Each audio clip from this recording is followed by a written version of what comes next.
Nagpaabot ng pakikiramay ang Department of Public Works and Highways o DPWH sa pamilya ng pumanaw na si dating Yusek Maria Catalina Cabral. Ayon sa DPWH, nanilbihan si Cabral ng mahigit 40 taon at ipagluluksa ng buong ahensya ang pagkawala nito.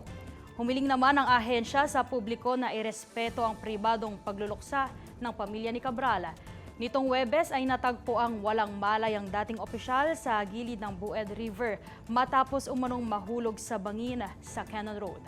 Bandang alas 12 ng madaling araw ngayong Biyernes nang kumpirmahin ng Benguet Police ang pagpanaw nito.